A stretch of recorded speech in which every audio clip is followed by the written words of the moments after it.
back to one of our top stories today. That's Lebanon, where top officials put their differences aside this Friday to mark the country's 76th Independence Day. This year's event comes amid nationwide protests calling for an overhaul of a system that they say is broken. I'd like to now cross over to our regional correspondent, Molana-Allen. Leila, what's on the agenda for the protesters this Friday?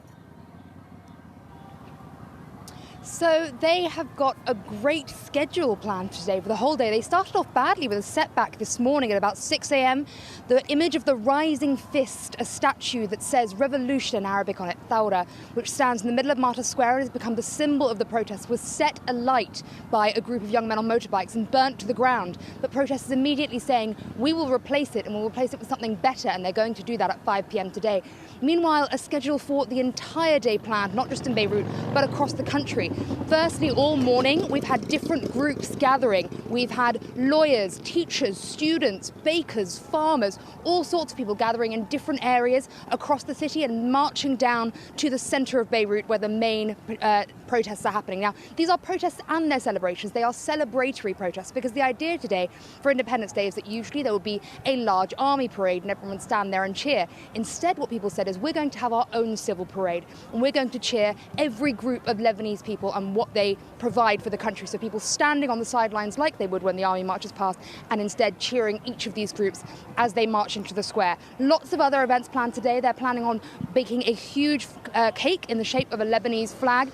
And one of my personal favorites, there's been a lot of humor in these protests. And today we're really seeing that. There is a particular Lebanese dessert called mirli, which you give to people when they are giving birth. It's a celebration of a new baby. They're holding today a celebration where everybody is bringing mirli and eating it because they are celebrating, they say, the birth of a new Lebanon through these protests.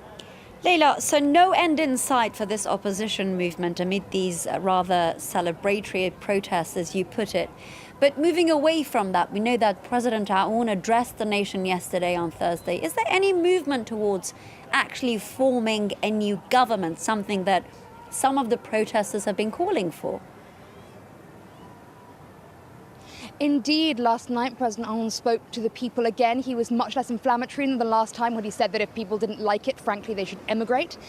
He once again just said, we respect your right to protest, but we must keep the country running. We ask you to bear with us, all the same things that he said before. And once again, asking protesters to send somebody to talk to him and to discuss with the government. Now, we saw something very different this week beyond what protesters have been doing for over a month now, which has been shutting down roads and things like that. They specifically protested around the parliament and managed to stop an unpopular parliamentary session because they say it's unconstitutional for this current resigned government to be passing any laws. The fact that they now know that they can prevent Parliament from meeting and stop Parliament from doing things they don't want them to do is a huge progression for protesters and has really motivated them to carry on.